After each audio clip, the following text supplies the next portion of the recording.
Please, court. Good morning. Good morning. Weidner Hudson here for the Appellate Law Weidner. This appeal in this case challenges an agency's interpretation of a statute which is within their realm and to which this court must give great weight and consideration. And since the agency is here to tell you what their interpretation of the statute is, I would like to reserve 10 minutes for my rebuttal time. Thank you. There's no Because they have to be clearly erroneous. Clearly erroneous. All right. And there's no dispute concerning the facts in this case. Ms. Weidner was unfortunately the victim of a boating accident in which she sustained some severe personal injuries. The operator of the other vessel involved in the boating accident was charged with a crime as a result of the accident. Mrs. Weidner submitted a compensation claim to the Department of Legal Affairs Bureau of Victim Compensation under the Florida Crimes Compensation Act, which generally provides that if you're injured as a result of a crime, you're entitled to compensation. It starts off in the broad definition of that, and then it narrows it down somewhat. Is this case not controlled by Davis versus Bureau of Crimes in the auto hit and run realm where the vehicle isn't an implement of the crime? Why should this be treated differently? The problem with the Davis case, as well as the Medlin case where this court follows Davis, is that Davis says two things. And actually this case is controlled by Davis, in my opinion.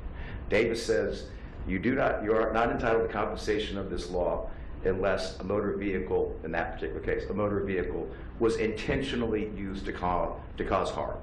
That was not the case in Davis, not the case in Medlin, and it's not the case here. There's no evidence that anyone intended to harm Ms. Weidner. The other issue in Davis, and the issue in this case, is whether or not, in that case a vehicle, in this case a boat, was in fact an implement of a crime to which this act applies. That's the words that are important in Davis, and the reason for that is in Davis it was a hit and run case, as well as in Medlin. It was a hit and run case, and in that case, both those cases, after deciding there was no intent to inflict a crime, they said that the hit and run crime was not a crime to which the act applied. The reason the act does not apply to a hit and run crime is, in those particular cases, the hit and run crime did not cause physical injury. It's a bit ironic because after Davis and Medlin, they specifically added hit and run crimes to the specific crimes that involve automobiles that are compensable under the law. They didn't really need to do that, and it really didn't do anything because the law still reads that if you're involved as a victim of a hit and run crime which results in injury, then you are entitled to compensation under the act. Now, the Florida Supreme Court has dealt very clearly in response to a case from this court as to whether or not a hit and run crime in and of itself results in a physical injury. In the Williams case, which is cited in the brief, this court reversed the condition of probation that said a defendant, Mr. Williams, who was convicted of the crime of hit and run, had to pay restitution to the victim of his hit and run crime. And this court said the crime of hit and run itself does not cause the injuries which you're making them pay restitution for.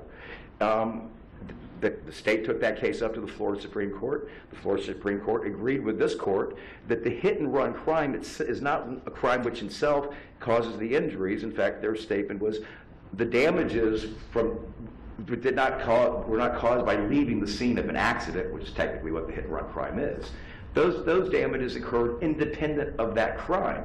Just as in Davis and just as in Medlin, the crime of hit and run did not in and of itself cause damages, and because the Compensation Act only applies to crimes which result in physical injury or death, then the act was not applicable in those two cases because the hit and run crime itself did not cause injury. Even under the statute as it's been amended, which says a hit and run crime is covered, it's a listed offense, it still has to result in physical damages.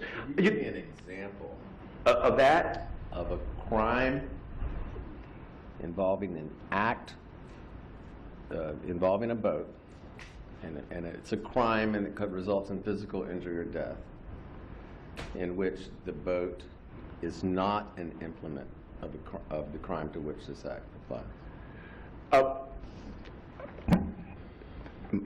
I guess I could take a boat up to a marina, pull out a gun and rob the captain.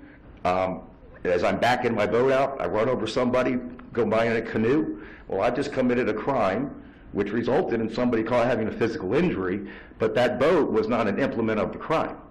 Those are the sort of crimes I believe that the language as originally written was meant to take away. So you're saying that in that situation, since it was an act involving a boat, there would be no compensation to the victim? Correct. Because what would you say to the suggestion that the statute means just the opposite? That if you use the boat in the commission of another crime, the armed robbery that results in the injury to a person, that is using the boat as an implement of the crime, and that crime is compensable under the statute. But simply committing a crime that violates like the navigational rules is not, because couldn't the legislature figure that most boaters will have liability insurance? Well, I don't know that most vehicle owners are required to have liability insurance, and vehicles are excluded here unless, for instance, you're committing an armed robbery with a vehicle, in which case the vehicle might be an implement of the crime that is compensable. Well, the first part of your question was whether I think the statute should actually cover that. No, I do not believe that it covers that. Where an automobile, a boat, or an aircraft, or some sort of conveyance, it's just incidental to the crime. It does not, and that's it's an accident involving that conveyance. That doesn't open the doors to this unless it's intentionally done, which we are obviously not talking about, or unless it's an implement of the crime. And I suggest that the department has actually been misreconstruing the statute for well over 30 years now. Because what does this language mean at the end of the statute? And nobody has corrected them on that for the last 30 years? And I suggest to you why. Because probably everybody that has attempted to do this got punched in the nose with Davis and Meldlin and their position that, listen, under this case, you're only entitled to compensation if it's an intentional act. And that is not what those cases say. Well, that's not what the statute said. The statute... The statute does not require it always to be an intentional act. That's correct. But that's what the position of the department is. And that in their briefs, they say, listen, they don't. Essentially, what they say, if it's an injury involving a car, a boat, or an aircraft, unless it's intentionally done, there is no coverage, and they do not tell us in the final order or in their briefs here today what the words mean unless a vehicle, boat, or aircraft is an implement of a crime to which the act applies. And I'm kind of anxiously waiting to hear what they do have to say about that because I don't know what the language otherwise means. This case is, of course, about statutory construction. This language clearly means something under common rules of construction. You should not construe the statute where part of it is simply meaningless. That at best, in the final order and their position on the appeal, they state that the language, unless a vehicle, boat, or an aircraft is an implement of a crime, means that somebody has to use a vehicle, boat, or an aircraft as an implement of a crime. That they have to intend to basically cause injury. Well, that makes it completely redundant with the rest of the statute, which says if you intentionally use a boat, plane, or motor vehicle, boat, plane, or motor vehicle to injure somebody, well, that's compensable already. So that just simply ignores the language of the statute. It goes all the way back to the 1979 informal attorney general opinion that is cited in the final order, where they come back out there and at the time, when the statute was originally written, and they say, this doesn't cover people that are injured by folks that are driving under the influence and violate the law and cause injury. The department position then was, it doesn't cover it.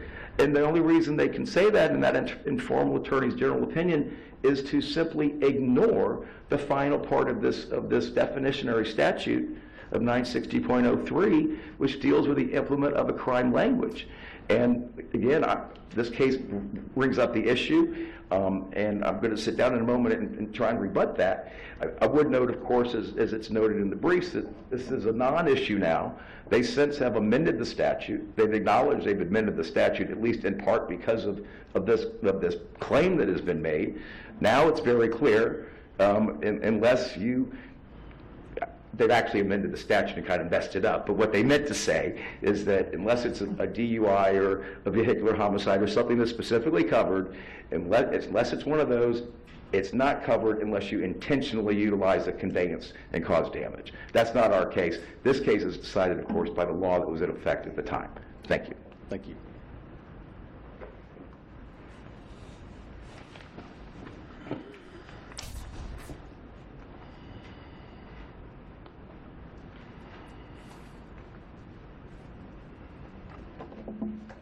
May it please the Court. My name is Tim Frizzell, Assistant Attorney General on behalf of the Office of the Attorney General, Bureau of Victims' Compensation, and this is my co-counsel, Marlene Stern. While the standard review today is de novo, the Court has correctly pointed out that the final order is entitled to great deference as it represents the agency's interpretation it is charged with implementing, and it should be upheld unless the Court finds it is clearly erroneous. The final order is not clearly erroneous, as it is consistent with current case law and legislative intent. The issue today is whether or not a criminal violation of a navigational rule resulting in an accident is compensable pursuant to Chapter 960, thus entitling the victim to compensation. It is not, because the violation at issue is not an enumerated crime. Mr. Pulaski did not intend to use the vote to inflict injury upon the victim, and the violation is not a crime to which Chapter 960 applies. In order for a crime to be compensable under Chapter 960, it must meet the definition of a crime under Chapter 960.03. Subsection 1A allows for all felonies and misdemeanors that resulting in injury or death to be compensable. However, subsection B significantly limits the crimes that are compensable for those that are committed through the use of a motor vehicle, boat, or aircraft. The purpose being to limit compensation to only those criminal acts specifically listed in those intentionally committed.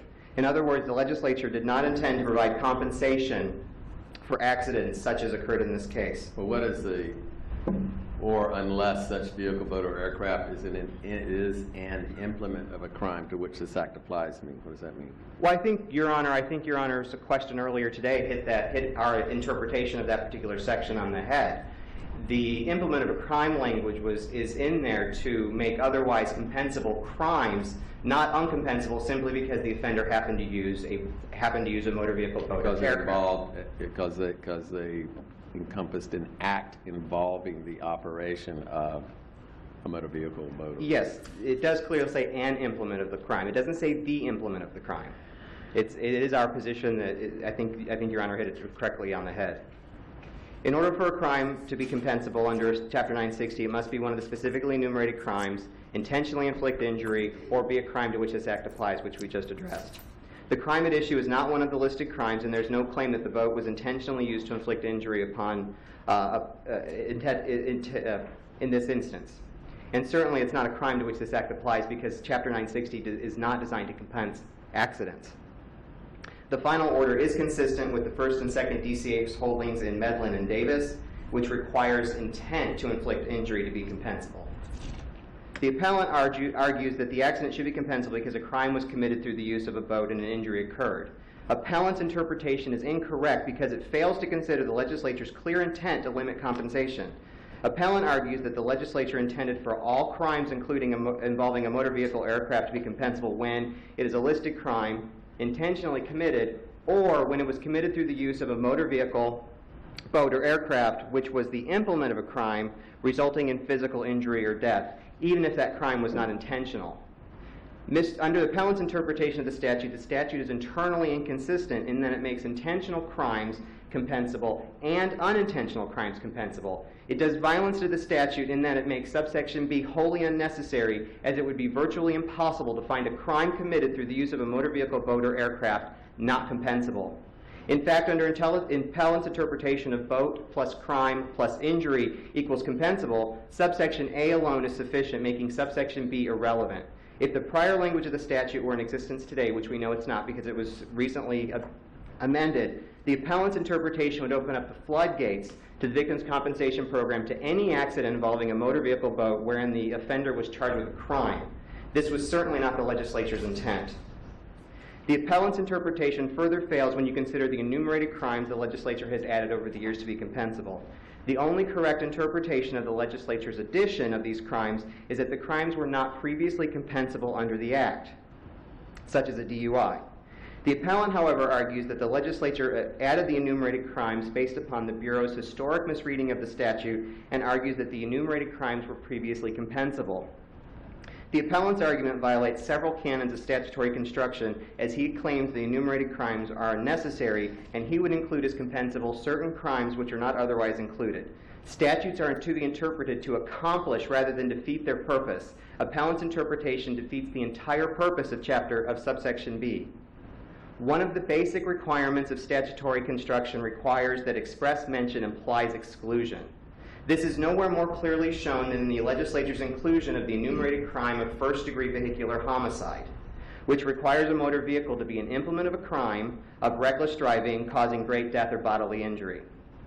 This was added because it was not previously compensable as a crime and does not require intent. In fact, it doesn't even require knowledge of the injury. The specific inclusion of first-degree vehicular homicide evidences the exclusion of second-degree vehicular homicide. And under appellant's interpretation of the implement of the crime language, not only would the second-degree vehicular homicide be compensable, there would be no reason to add first-degree vehicular homicide into the statute as it was previously compensable. At the present time, the legislature has chosen to only add boating under the influence as a compensable crime to the exclusion of all other boating crimes which do not intend to inflict injury upon the victim, including the violation at issue today. In conclusion, the court should affirm the final order and thus the Bureau's interpretation of Chapter 960.03 as it is not clearly erroneous. Furthermore, the final order is consistent with applicable case law and the only correct interpretation of legislative intent as evidenced by the statutory history, and we request that you affirm our order. Thank you, Mr. Frizzell. Thank you.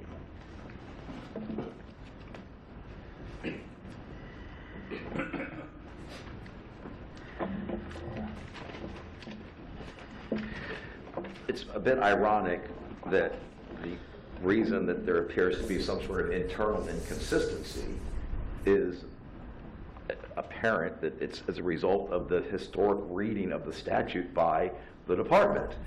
The statute, as originally written, doesn't have any room for any ambiguity. In my opinion, it says any crime resulting in injury. However, if it's a crime that has an automobile involved, unless that automobile is intentionally used, it's not compensable unless it's an implement of a crime. I still haven't really heard the department's specific definition of what the words implement of a crime. What I heard was implement of a crime to which this act applies, and then they jump to the Davis case and they say it doesn't apply because Davis says the act doesn't apply to a hit and run. They don't come and rebut here today. They do not rebut in the answer brief the fact that in Davis, the act did not apply in Davis because the hit and run did not result in an injury. And the act only applies to crimes which result in physical injury or death. Again, a hit and run today would not be covered under the act, even though it's specifically listed, unless it results in physical injury or death.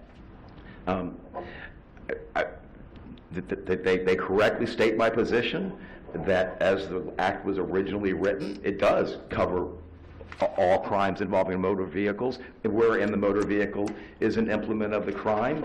I think that would consist of perhaps reckless driving, fleeing and eluding, racing on highways. There may be a couple of others. They're right. The act as it's written now, especially since the amendment to it has made it abundantly clear, it's only those enumerated crimes, unless they're intentionally done, which involve motor vehicles, which are now compensable. But again, we're dealing with the act as it existed at the time of this accident and the injuries sustained by Ms. Weidner.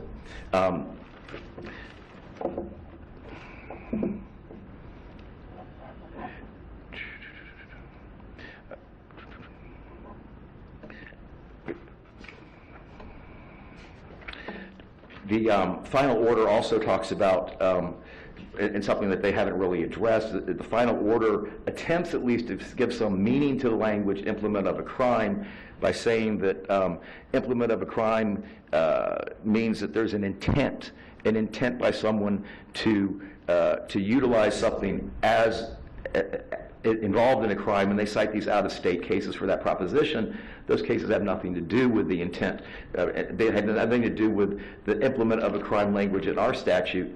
There is no requisite intent for the use of a boat as an implement of a crime, as the final order specifically holds. That's not required by the statute. It's an attempt by the final order to give some meaning to the implement of a crime language in the statute, but it's not supported in any way. And again, it makes a redundant reading of the statute, which already makes it a crime, a compensable crime, for someone to intentionally use a conveyance to cause damages. Again, the position of the department that case law controls this case is not supported by an examination of the case law. Davis and Melvin don't talk about the fact that why specifically a hit and run, it was not a compensable crime because it was not a crime to which the act applied. But if you do an analysis of it, the only proper analysis is that the reason it wasn't a crime to which the act applied was in those cases the hit and run did not in fact involve injury or death. You could have a hit and run, I submit, that did do that. Somebody could have an accident and somebody's precariously lying on the side of the road, and instead of stopping and rendering aid as the law requires. You don't read Davis to apply because there's no injury involved? Correct. Davis says, number one, the act does not apply because there was no intent to cause injury, very clearly. And number two, Davis reads that it is not an implement of a crime to which the act applies. But it is an injury case.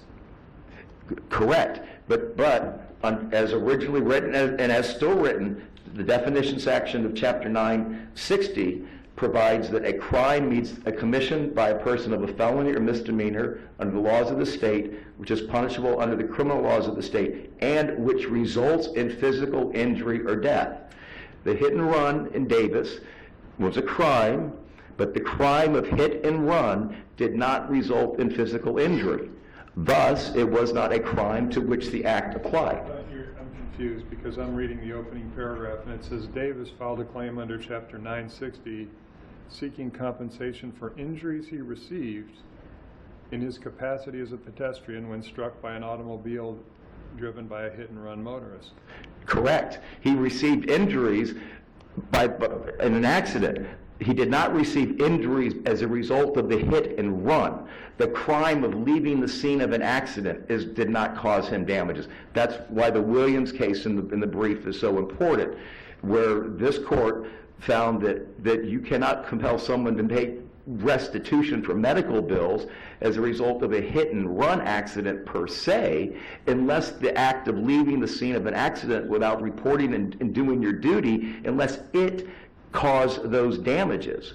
And the same thing in Davis. The act of leaving the scene of the accident, which was the crime involved in Davis, did not cause the damages in Davis. Okay. I I don't quite read it the way Okay, you do. well, I see what you're saying. Again, as this court held in the Williams case, and the Florida Supreme Court specifically held in approving this case, they noted that the damages arising out of the accident there involved would have occurred with or without Williams committing the offense of leaving the scene of an accident. Those damages transpired independent of that crime. That is the reason that in Davis, as well as in Medlin, that was not, the hit and run was not a crime to which the act applied because the crime did not cause physical damages or death, and thus there was no application. I ask you to reverse the decision. Thank you. Okay. Thank you both very much.